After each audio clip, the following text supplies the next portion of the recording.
정치권에서 계속 얘기가 나와요. 문재인 전 대통령이 책 속에 요새 굉장히 잦거든요. 근데 거기에 추천 글을 쓰는데 많은 경우에 뭔가 정치적 현안과 관계가 있는 것처럼 보인 내용들을 다루거든요. 그리고 이걸 가지고 정치권에서 또 옥신각신. 이게 뭡니까? 이런 시각과 아니 그게 왜 문제입니까? 또 이런 시각 이렇게 또 충돌하기도 합니다. 자, 그럼요. 최근에 4건의 책에 대해서 뭔가 추천하는 글을 문재인 전 대통령이 올렸거든요. 2개씩 좀 묶었습니다. 화면 좀 보겠습니다. 이게 처음에 조국 전 장관, 여기 보면 벚꽃전산책. 근데 이거 조국 전 장관 자체가 이제 논란의 인물이 됐잖아요. 그런데 그 책을 추천을 하면서 뭐 새삼 역량을 새삼 확인한다. 참 안타깝다.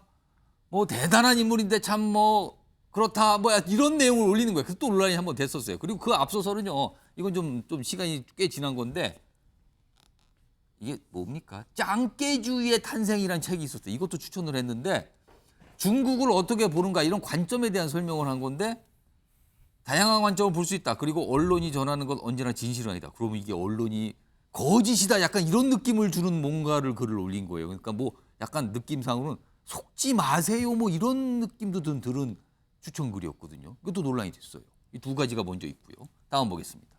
이제 최근 게 나옵니다.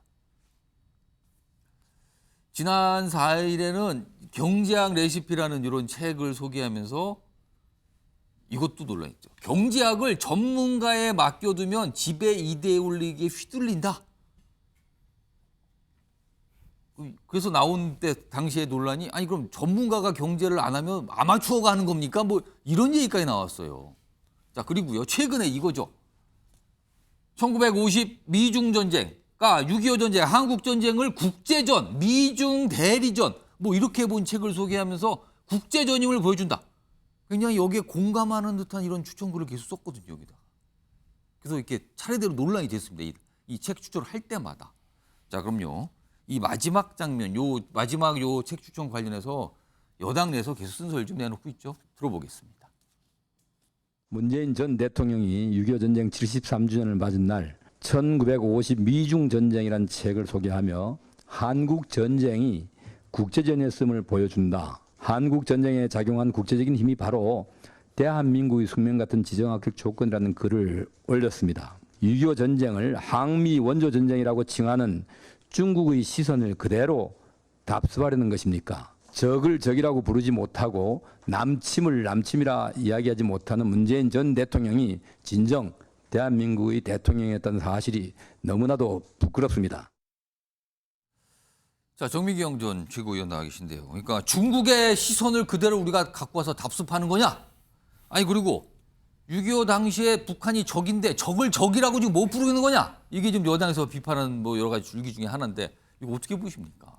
지금 문재인 전 대통령의 의도가 도대체 무엇이냐? 도대체 무슨 의도냐? 그렇죠. 무슨 의도냐? 근데 그 의도가 다 읽혀집니다. 그게 왜 그러냐면 북한을 계속 북한 입장에서 생각해 주는 거예요. 왜냐하면 북한 우리는 입장에서 왜 6.25는 남침이죠.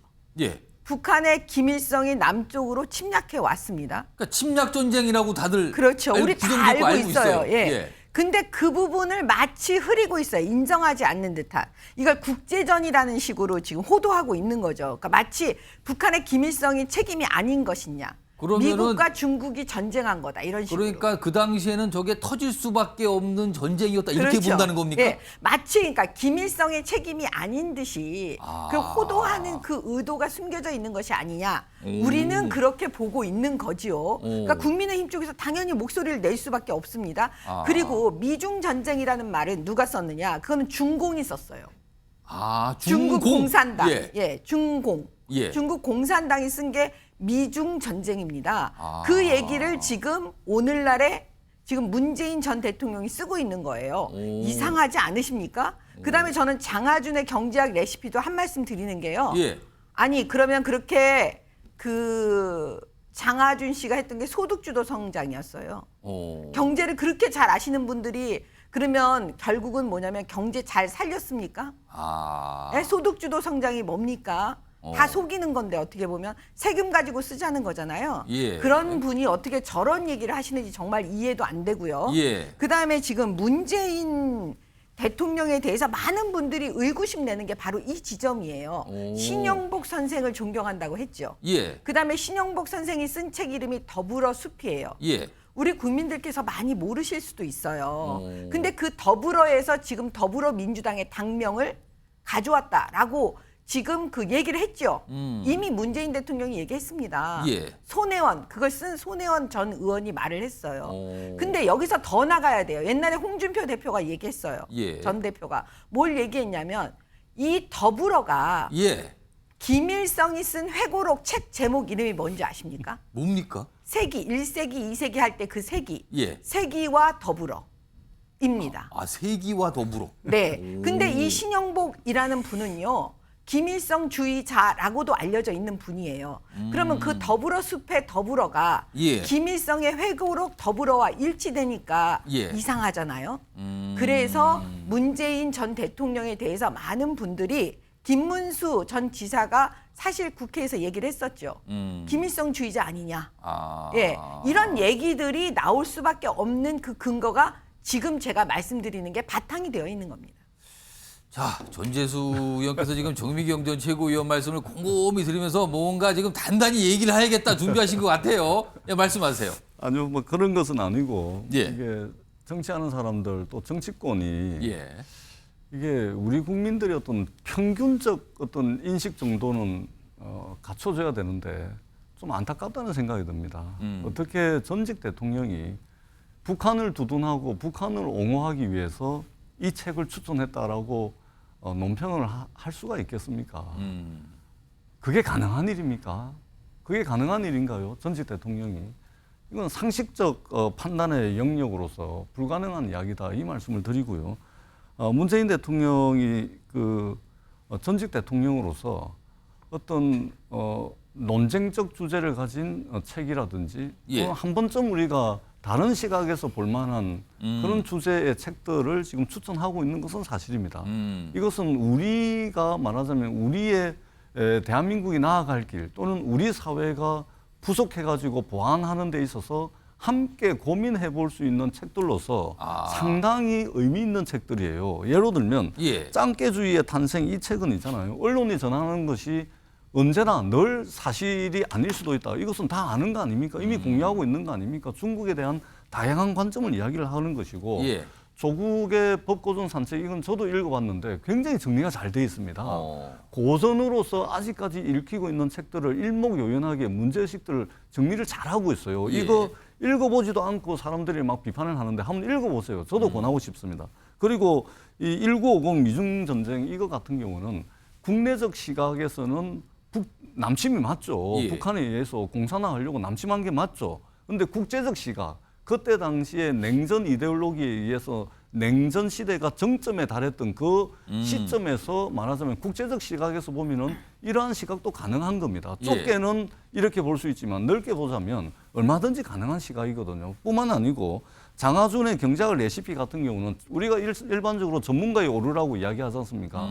결정적 국면에 전문가에게 다 맡겼을 경우에 우리가 IMF 맞았을 때 그런 이야기들 많이 하는데 전문가의 오류를 지적을 한 예. 겁니다. 그렇기 때문에 마치 문제가 있는 것처럼 마치 대한민국 정체성을 흔들 수 있는 책을 추천한 것처럼 그렇게 말씀을 하시는 것은 대한민국 국민들의 수준에 비춰보더라도 예. 정치권이 그런 논의를 이끌어가고 문제 제기를 하는 것은 상당히 좀 실망스럽다 이런 말씀을 드리지 않을 수가 없습니다. 그러니까 논쟁적인 내용을 담고 있는 주장과 입장을 담고 있는 내용을 소개한 거다. 그럼 국민들이 받아들이면 되는 거 아닙니까? 뭐 이거 전재수 의원님 말씀 이렇게 좀 요약될 수 있는데 일단 마지막 부분 이 미중 전쟁이라는 요 내용의 책 이 관련해서 국민의힘에서 반응들이 좀 있어요. 내용 좀 보겠습니다. 뭐 여러 반이 많은데 대표적으로 뭐 하나를 좀 준비했는데요. 이겁니다. 김웅 의원. 김웅 의원은 그래도 국민의힘 내에서도 쓴소리를 좀 많이 하는 의원 중에 속하죠. 근데 이 부분에 대해서는요, 굉장히 비판적인 입장을 냈는데 문재인 전 대통령님 6.25가 1950년 미중 전쟁이면 임진왜란은 1592년 외중 전쟁입니까? 아, 이게 외중 전쟁, 임진왜란 얘기까지 거슬러 올라갔네. 이렇게 해서 비유를 하면서 이게 뭡니까 지금 약간 이렇게 비판을 했어요. 자, 박원석 전 의원님, 일단 추천글의 내용에 대한 논쟁이 있고요. 그리고 또 한 가지는 문재인 전 대통령이 최근에 등장을 좀 많이 한다. SNS를 통해서 어떤 현황과 관련이 있을 법한 그런 책의 내용에 대해서 추천하는데 그게 딱 그 시점에 맞춰서 하는 것 같다. 이건 또 어떻게 봐야 되나? 이렇게 두 가지로 좀 나뉠 수가 있을 것 같아요. 일단 두 번째부터 말씀을 드리면 좀 논란을 부를 만해요. 더군다나 저 책을 소개한 날이 6월 25일이었습니다. 6.25입니다. 한국 전쟁이 발발했던 날. 근데 전직 대통령이시기 때문에 그냥 평론가가 아니고 어쨌든 그 한국 전쟁에 우리 참전 용사들에 대한 추모와 이런 얘기가 좀 담겼어야 되는데 예. 약간 정무적 고려가 좀 부족했던 게 아닌가. 그런 얘기를 앞에다가 6.25 참전한 용사분들, 희생하신 분들 이런데 뭐 그런 얘기 좀 하고? 아니 자연인 문재인이라면 아무 문제가 없는데 전직 오. 대통령이세요. 전직 대통령의 일거수일투족 말 한마디는 다 정치적 해석이 따르게 돼 있습니다. 그리고 지켜보는 눈이 굉장히 많거든요. 네, 그런 점에 대해서 좀 고려가 부족했다는 점은 저도 아쉽고요. 그러나 이걸 대하는 이제 국민의힘의 그런 어떤 그 해석 내지는 반응 이것도 예. 제가 보기에는 오독도 있고 예. 그다음에 과민 반응도 있다 이렇게 말씀을 드리는데 오. 제가 왜 이 말씀을 드리냐면 한국 전쟁에 관한 논쟁은 이게 세계적인 논쟁입니다. 예. 두 가지 차원이 있습니다. 하나가 발발론이 있고 예. 두 번째가 기원론이 있는데 예. 발발론이라는 거는 북침이냐 남침이냐 여기에 있어서 이제 이견이 없어요. 예. 전 세계 학자들 사이에서도 정치인들 사이에서도 이견이 없습니다. 명백한 남침이었습니다. 예. 근데 이제 문재인 대통령이 소개한 저 책에서 얘기하고 있는 건 발발론을 따지는 책이 아니에요. 기원론을 따지는 겁니다. 예. 한국 전쟁의 역사적 성격에 관한 논쟁이거든요. 예. 그거는 국제전이라는 시각과 내전이라는 시각이 있는데 원래 보수의 시각은 스탈린 체제의 소비에트 연방이 예. 꼭두각시인 북한과 중국을 내세워서 일으킨 국제전이다. 이게 보수가 전통적으로 가져왔던 시각이고 예. 1981년도에 미국 시카고 대학의 브루스 커밍스라는 유명한 한국전쟁 연구 석학이 역사 수정주의의 관점에 기초해서 예. 내존론을 최초로 얘기한 겁니다. 이게 진보가 유지해왔던 입장인데 최근 들어서는 두 가지를 섞어서 복합 원인론을 얘기해요.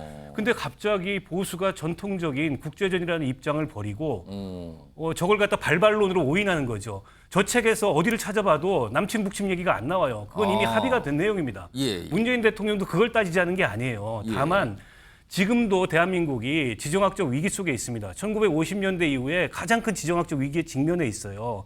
이 지정학적 위기에서 우리 앞으로 이제 대한민국의 생존과 번영을 위해서 과거의 한국 전쟁의 역사를 깊이 참고해야 된다. 이 얘기를 한 건데 이걸 가지고 마치 문재인 대통령이 북침론을 옹호하는 것처럼 내지는 뭐 중국이 얘기하는 항미 원조 전쟁이라는 것을 옹호하는 것처럼 오독하고 과장하는 거는 또 좀 전 잘못됐다고 봅니다.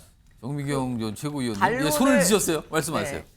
아니 생각을 해보세요. 누가 무슨 진보 보수 나뉘어가지고 6.25가 남침이냐 북침인데 남침으로 딱 정리했고 근데 그거가 아니고 또 무슨 그건 다른 원인에 의해서 뭐 국제전이냐 아니냐 뭐 예. 그걸 달리 본다. 그렇게 복잡하게 생각하지 않고요. 예. 우리 국민들은 다 알고 계세요. 학자들이 아무리 많은 얘기를 해도 뭐냐 당연히 전쟁이 일어나면 이거는 김일성이 남침을 한 게 그거는 당연히 맞죠. 예. 동의하시네요. 그걸 버린 거 아니에요. 국제전을 버린 게 아니라니까요. 그걸 인정하고 그다음에 그 6.25에 국제적인 이 나라들이 다 들어왔죠. 그러니까 예. 혼용되어 있다고요. 복합적인 거라니까요. 뒤에 당연히 아시잖아요. 그 중국과 소련은 김일성 편을 들어서 예. 같이 세 나라가 합쳐갖고 그렇게 한 거고 우리는 지금 그때 누가 우리를 도왔어요? 유엔의 16개 국가와 그다음 미국이라는 엄청난 우방이 우리를 도와줬잖아요. 그러니까 당연히 그러면 국제전도 되는 거죠. 누가 이거는 딱 분리돼 갖고 예. 얘기할 수 있겠나요? 그래서 제가 볼 때는 이건 보수의 진보의 문제가 아니고 예. 지금 그 문재인 전 대통령이 문제라니까요. 왜냐? 아무 말씀도 안 하시면 되거든요. 예. 조용히 살고 싶으시다며요. 잊혀지고 싶으시다면서요. 그러면 가만히 계시면 돼요. 예. 근데 왜 무슨 의도로 6.25 때 저런 걸 올리십니까? 그래서 우리가 지나온 문재인 전 대통령의 행적을 말씀드리고 있는 겁니다.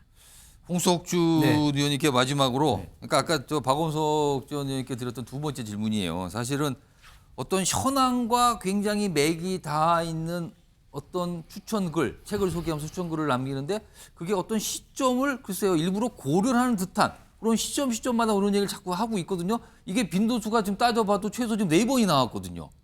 자, 이걸 좀 어떻게 봐야 될까? 당연히 문재인 대통령이 정치적으로 그 뭐 대통령까지 하신 분이고 당 대표나 뭐 국회의원 하신 분이기 때문에 당연히 책을 추천할 때는 거기 관련된 시점을 당연히 생각하고 이제 올리는 거 아니겠습니까?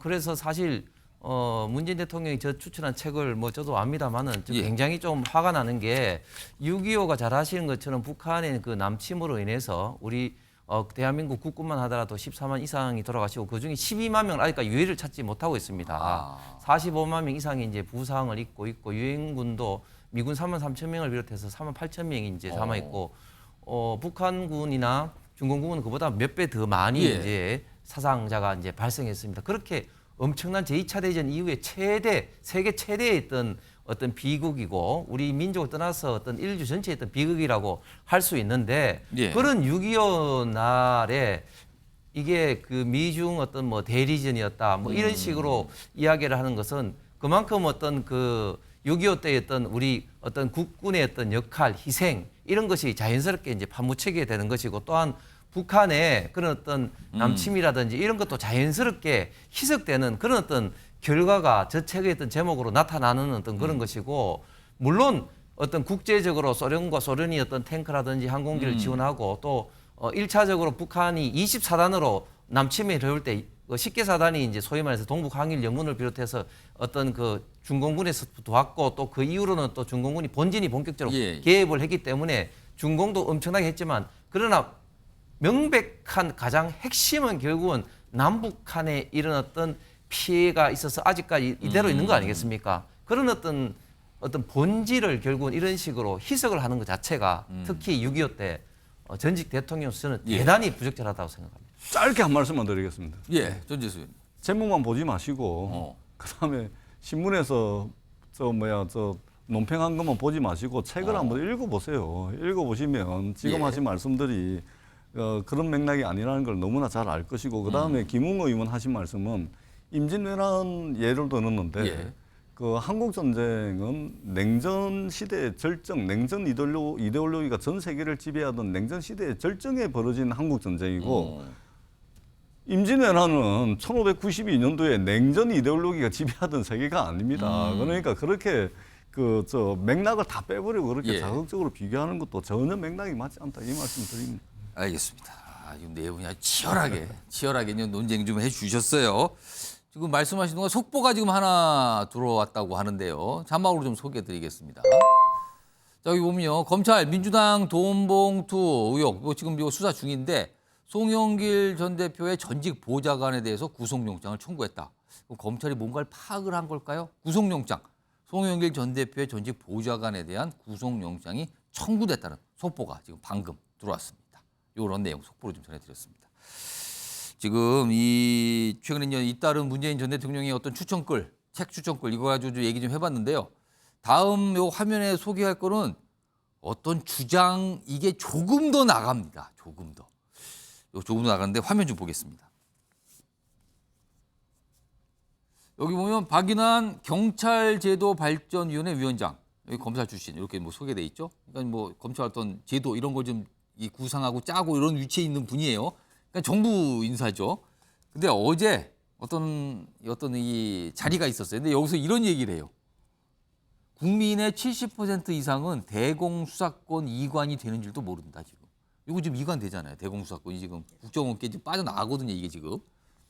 그리고 이게 뭡니까 이게? 문재인이 간첩이라는 것도 모르고 있다. 이게 나와서 이제 발칵한 거예요. 이제 민주당에서 발칵했죠. 이 얘기 때문에 지금요. 근데 앞서서요. 여권 인사 중에서 이런 맥락과 같은 주장들을 종종 하신 분들이 있습니다. 그 내용 한 분 등장하는데요. 내용 좀 불러보겠습니다. 보시죠. 문재인 대통령은 종북 주사파라고 생각하십니까? 문재인 대통령이 신영복 선생을 가장 존경하는 사상가라면 확실하게 김일성주의자입니다. 신영복 선생을 존경한다는 사람은 김일성주의자입니다. 정미경 전 최고위원. 이게 지금 이런 주장들이 좀 약간 맥락에 이어져요. 지금 김문수 전 의원이나 여기 지금 박인환 위원장이나. 이게 얼토당토한 지금 주장을 하는 거다. 아니다. 이건 자꾸 그동안의 어떤 모습이 오해를 불러니까 그런 거 아니냐. 뭐 이런 시가 또 갈라지고 있습니다. 정비영 정치최고위원 어떻게 보십니까? 지금 박인환 위원장은 어떤 그 근거에서 말씀을 해주셨냐면요. 예. 이게 전직 국정원장 아니 전직 국정원 그 이제 퇴직자들 모임에서 안보 토론회를 했는데 이제 토론자로 말씀하신 거예요. 아. 예. 근데 지금 국정원에서 우리가 지금 눈여겨 봐야 될 거 다 잊으셨는지 모르겠지만 예. 그 국정원법을 개정했어요. 2020년도에 민주당이 예. 단독으로 맨날 민주당은 단독으로 해요. 예. 단독으로 뭘 했냐면은 그 대공수사권을 이관시킵니다. 경찰에. 그러니까 국정원이 갖고 있는 대공수사권, 그러니까 간첩을 잡은 네. 수사를 할 수 있는 그 권리를 네. 빼서 경찰 쪽으로 경찰 넘겨준다. 쪽으로 넘겨줘요. 그러니까 이 부분에 대해서 이제 그 이 국정원에 계셨던 분들은 굉장히 분노하시고 그다음에 간첩이 뭔지 아시는 분들은 더 분노하시고 예, 어떻게 이런 일을 벌일 수가 있느냐. 예. 그러면 결국 문재인 대통령은 간첩을 비호하는 것이 아니냐. 그래서 이런 얘기가 지금 그 맥락에서 그렇게 나오는 연결이 돼서 나온 주장이다. 예. 근데 왜 그러냐면 제가 이제 말씀을 드리면 주력 부대라는 것이 있습니다. 예. 예를 들어서 우리 대한민국은 지금 남북이 분단된 상태입니다. 간첩이 있어요. 그러면 그 간첩을 누가 제일 주력적으로 그 임무를 맡고 있느냐? 그게 국정원하고 검찰이었습니다. 그러면 주력이라는 의미는 뭐냐면 계속 그 업무에 사실 훈련된 사람들이 많이 있는 거거든요. 노하우가 있다. 그렇죠. 그다음에 이 간첩이라는 건 정보에 의한 거니까 서로 트러스트, 신뢰가 깨지면 사실은 이건 일을 할 수가 없는 거예요. 근데 그 임무를 갖다가 아예 뺏어서 다른 쪽으로 한다는 건 무슨 의미일까요? 그 주력 부대를 아예 없애는 거거든요. 역량이 약화될 수 있다. 예, 왜냐? 물론 경찰이 잘할 수 있지만 경찰은 지금부터 그걸 보강해야죠. 그 전에 주력 부대는 아니었거든요. 예. 그렇기 때문에 지금까지의 신뢰관계를 앞으로 경찰이 또 다시 회복시키기에는 너무나 많은 시간이 걸리죠. 비용도 들지요. 왜 이런 일을 할까요? 국가적으로 낭비인 이런 일들을 왜 할까요? 그래서 예. 제가 볼 때는 그런 의미에서 많은 분들이 국민의 70% 이상은 대공수사권 이관 모른다. 그래가지고 이 원통한 마음을 저는 얘기하신 거라고 봅니다. 전진수 의원님, 지금 뭐 여기 화면 내용도 소개해드렸고 정미경 전 최고위원 말씀 들으셨어요. 말씀하시죠. 저 박인환이라는 분이 경찰 제도 발전위원회 위원장이신데 총리 자문기구의 위원장입니다. 그러니까 정부 일을 하는 사람이죠. 예. 어떻게 보면 굉장히 경찰 제도 개혁과 관련해 가지고 굉장히 중요한 역할을 하는 분인데 문재인 대통령이 간첩이다. 제가 무슨 말씀을 드려야 되겠습니까? 이게 대한민국이 수준이 이것밖에 되지가 않나 하는 자괴감이 들고 좀 어이가 없습니다. 더더구나 집권 여당이 이런 논쟁을 주도한다는 것이 어이가 없죠. 황당하죠. 황당하지 않습니까?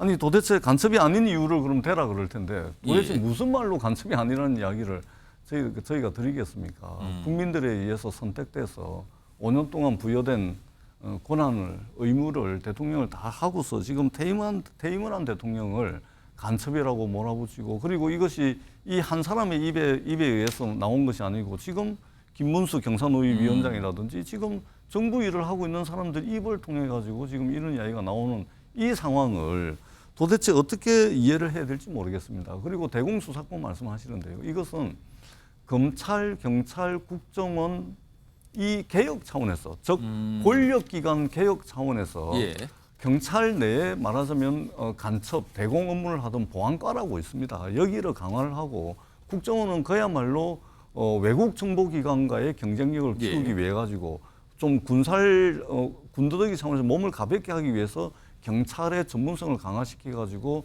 유예 기간을 둬 가지고 3년간에 이렇게 한 것이고 그리고 경찰의 어떤 몸집이 비대해지는 그런 측면이 있어서 국가수사본부와 자치경찰을 또 분리를 해가지고 그래가지고 말하자면 검찰, 경찰, 국정원 권력기관 개혁 차원에서 논의가 되고 법이 통과된 것인데 이렇게 뚝 떼어내가지고 이렇게 왜곡을 하시면 상당히 좀 곤란하다. 이런 말씀을 드리겠습니다. 예, 박원석 전 의원님. 일단 좀 왜곡이 있는 것 같아요. 왜냐하면 전 세계 어느 정보기관도 수사 업무를 하진 않습니다. 정보 업무를 하는 거죠. 마찬가지로 이 국정원 개혁이나 권력기관 개혁 차원에서 국정원이 대북 정보 수집이나 대북 정보 활동을 안 하는 게 아니에요. 그건 하는 겁니다. 다만 수사권은 경찰로 이관을 하는 거예요. 그리고 경찰의 대공수사 역량이 없었냐? 마치 경찰은 간첩 수사를 안 해왔던 것처럼 말씀하시는데 그렇지 않습니다. 경찰도 수십 년간 대공수사를 해왔고 그 축적된 노하우가 있는 거고요. 그리고 국정원이 이렇게 국내 정치에 관여하는 그 관여할 가능성이 굉장히 높은 그런 정보 업무나 수사 업무를 하게 됐을 때 역사상 지금 대법원에서도 확정 판결이 난 수많은 간첩 조작 예. 사건 이런 어떤 그 용공 조작 사건들이 있었잖아요. 정보기관이 그런 일을 못하도록 하자는 차원에서의 이 개혁의 일환으로 나온 거지 무슨 대북 정보 역량을 약화시켜가지고 간첩들이 활개치는 나라를 만들도록 한 게 아니에요. 다른 나라 정보하고 정보원하고 비교하면 안 되는 게요. 전 세계에서 이렇게 남북이 같은 민족이 예. 남북이 분열돼서 싸워서 여전히 분단 국가로 되어 있는 나라는 대한민국밖에 없습니다. 그렇기 때문에 이 국정원이라는 게 다른 나라하고 비교할 수가 없는 사실 예. 기능을 가지고 있거든요. 그리고 개혁이라는 이름으로 검찰도 지금 모든 수사권을 뺏어가지고 경찰한테 주고 그다음에 국정원도 개혁한다는 이름으로 대공수사권을 뺏어서 경찰한테 주고 지금 경찰이 집중되고 있어요. 그럼 앞으로 이 집중되는 권력에 대해서는 앞으로 그럼 어떤 개혁을 또 하겠다고 나올지 그게 또 저는 걱정입니다. 자, 이분이 그냥 책 추천글 얘기에다가 뭐 간첩 얘기가 나왔습니다. 간첩 얘기까지 해서 좀 치열하게 좀 논쟁적 논평들 좀 해주셨습니다.